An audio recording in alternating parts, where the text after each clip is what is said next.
شب برات میں اعمال نامے تبدیل ہوتے ہیں، لہذا ممکن ہو تو 14 شعبان المعظم کا روزہ رکھ لیا جائے تاکہ اعمال نامے کے آخری دن میں بھی روزہ ہو۔ 14 شعبان کو عصر کی نماز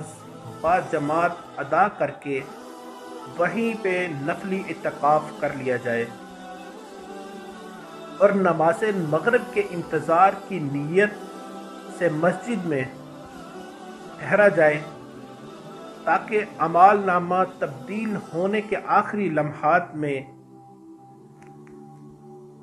مسجد کی حاضری، اعتکاف اور نماز وغیرہ کا ثواب لکھا جائے،